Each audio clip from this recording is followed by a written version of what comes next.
عقیدوں کو سامنے رکھیے. ان کے ننگے پیروں کے ننگے بچے جو کہہ دیتے ہیں وہ پورا ہو جاتا ہے. اور ادھر محمد رسول اللہ بیٹی سے کہہ رہے ہیں بیٹی دنیا میں کچھ مانگنا ہے تو مانگ لے, دے کر راضی کر لوں گا, لیکن اللہ کے دربار میں تجھے چھڑا نہ سکوں گا. اور اپنے بارے میں اللہ کے نبی کہتے کیا ہے؟ قل انی اخاف ان عصیت ربی عذاب یوم عظیم. اگر میں اپنے رب کی نافرمانی کروں تو مجھے بڑے دن کے عذاب کا ڈر ہے.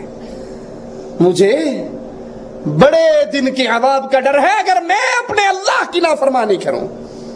مسند احمد میں ہے رسول اللہ صلی اللہ علیہ وسلم فرماتے ہیں میرا تمہارا, اپنے رشتہ داروں کو مخاطب کر کے, میرا تمہارا دنیا کے رشتوں کا جوڑ ہے جس کو دنیا کے اندر نبھاؤں گا, ادا کروں گا ان کے حقوق کو, لیکن یاد کرو قیامت کے دن اللہ کے عذاب سے میں تمہیں بچا نہیں سکتا.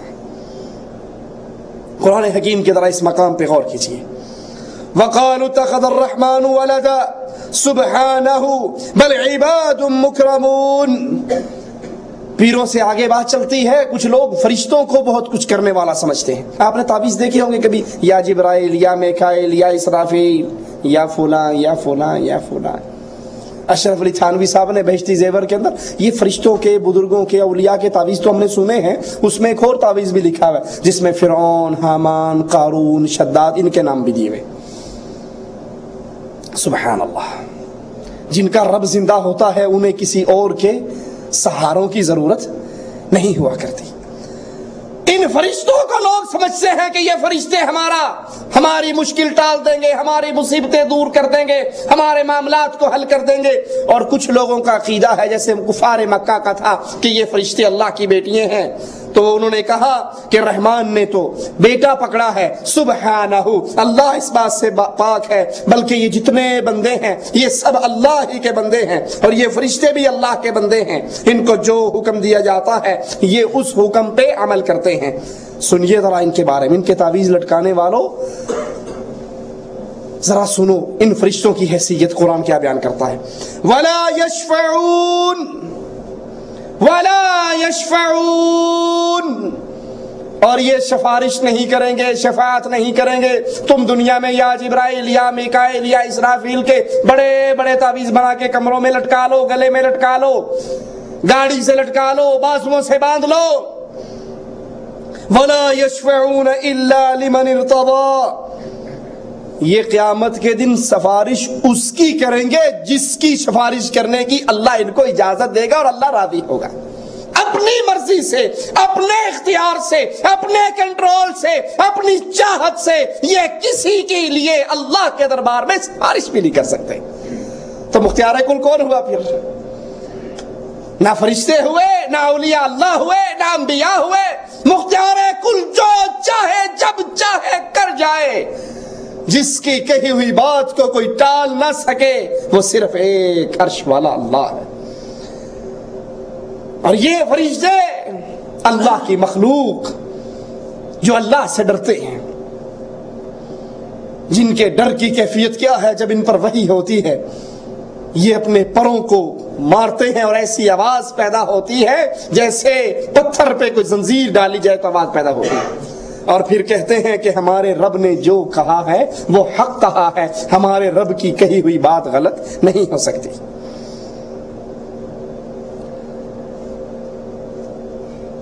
جب ان کی اپنی کیفیت یہ ہے تو بتائیے یہ کسی کی مصیبت کو کیسے ٹال سکتے ہیں؟ ان کے ناموں کے لکھے ہوئے تعویذ دکان اور مکان میں لٹکانے سے خیر اور برکت کیسے ہو سکتی ہے کہ جب خیر اور برکت کا سارا اختیار صرف ایک اللہ کے ہاتھ میں ہے. قرآن حکیم کے اس مقام پہ غور کیجئے. وَكَم مِّن مَلَكٍ فِي السَّمَاوَاتِ لَا تُغْنِي شَفَاعَتُهُمْ شَيْئًا إِلَّا مِن بَعْدِ أَن يَأْذَنَ اللَّهُ لِمَن يَشَاءُ وَيَرْضَىٰ. وَكَم مِّن مَلَكٍ فِي السَّمَاوَاتِ, آسمان میں کتنے فرشتے ہیں, لا تغنی شفاعتهم شیئا, جن کی سفارش کسی کو کوئی فائدہ نہ دے سکے گی, الا من بعد ان یأذن اللہ, ہاں اس کے بعد کہ اللہ ان کو اجازت دے لمن یشاء ویرضا، اس کے لیے جس کے لیے اللہ راضی ہو اور اللہ پسند کرے۔ اللہ کے لیے اعلیٰ مثال سمجھانے کے لیے بات، ہمارے انڈیا پاکستان میں جب امتحانات ہوتے ہیں تو 33 نمبر والا پاس ہو جاتا ہے، اور اگر کسی کے 25 27 30 نمبر ہوں، وہ اپنے ٹیچر کے پاس جاتا ہے، ٹیچر ہیڈ ماسٹر کے پاس جا کر سفارش کرتا ہے، جی یہ ہمارا بڑا قریبی عزیز ہے، دوست ہے، پیار کرنے والا ہے، اس کے ابو سے میرے بڑے تعلقات ہیں، تو یہ 30 نمبر تو اس نے لے ہی لیے ہیں، آپ مہربانی فرما کے 3 نمبر پاس مارک اس کو دے دو، اضافی نمبر دے دو تاکہ یہ پاس ہو جائے۔ کیا خیال ہے؟ ہیڈ ماسٹر اس کی سفارش مان کے پاس کر دے گا بچے کو، 3 نمبر اپنے پاس سے اضافی دے دے گا۔ اچھا اب اسی ماسٹر صاحب کے پاس ایک اور بچہ آئے، کہے جی آپ میری بھی سفارش کرو، دیکھو آپ نے اس کی سفارش کی اور وہ پاس ہو گیا، میری بھی کر دو۔ وہ پوچھے بیٹا تیرے نمبر کتنے ہیں؟ کہا نمبر تو میرے انڈا ہی ہے اور کچھ نہیں ہے، 0 ہی ملا ہے مجھے، تو میں کوئی سوال حل نہیں کر سکا۔ کہے گا بے وقوف، تیری سفارش کر کے میں نے اپنی بےزتی کروانی ہے؟ بھئی کچھ تیرے پلے میں ہوتا، کچھ میں سفارش کرتا، کام بن جاتا، اور جس کے پاس ہے ہی 0 اس کی سفارش کون کرے گا؟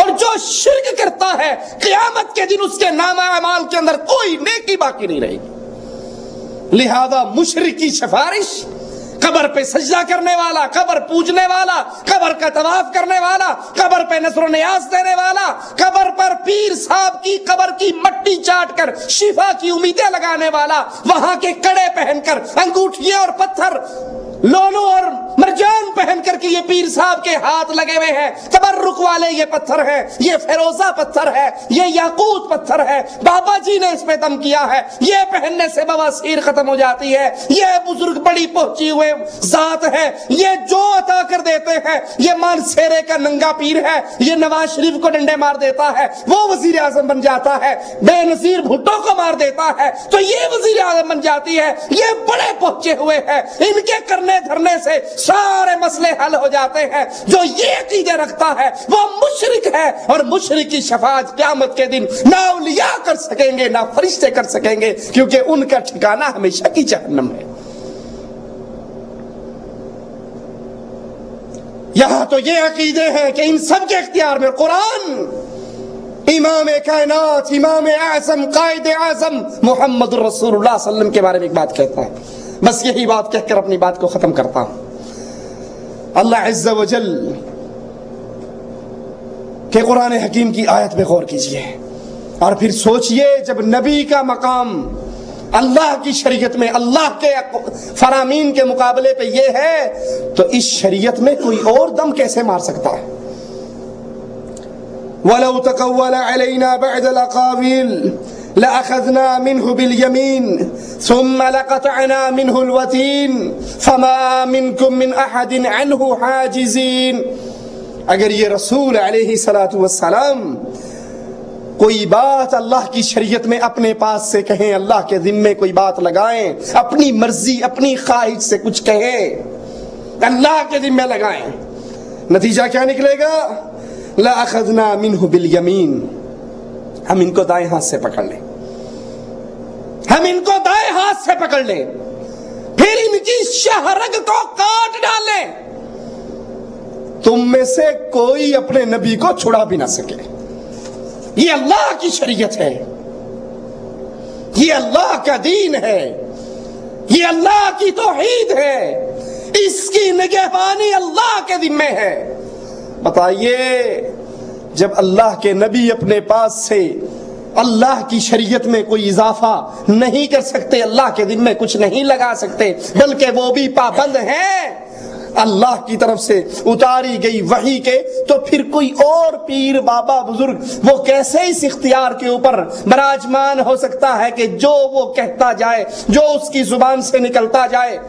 وہ کہتے ہیں ملتان کے اندر ایک شاہ شمس تبریز بہت بڑے بزرگ ہیں،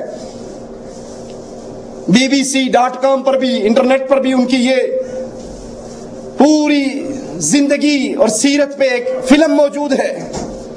ان کو بھوک لگی، کسی قصائی نے گوشت کا ٹکڑا دے دیا، وہ ایک ہوٹل والے کے پاس گئے، پکا کر دے دو، دوسرے کے پاس گئے، تیسرے کے پاس گئے، پرانے حال برے حال کپڑوں میں، تو ہر کسی نے دھتکار دیا، کسی نے بات نہیں مانی۔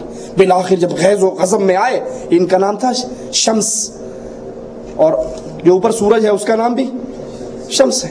تو غضب میں آ کر کہنے لگے تو بھی شمس ہے اور میں بھی شمس ہوں, ذرا نیچے آ. یہ دنیا والے پکا کر نہیں دیتے, تو ہی کو حیا کر لے, خیال کر لے. سورج سوا نیزے پہ آ گیا اور انہوں نے گوشت کا ٹکڑا آگے کیا اور وہ سورج اس گوشت کو بھون کر واپس چلا گیا. نیچے بیٹھے والے سبحان اللہ سبحان اللہ.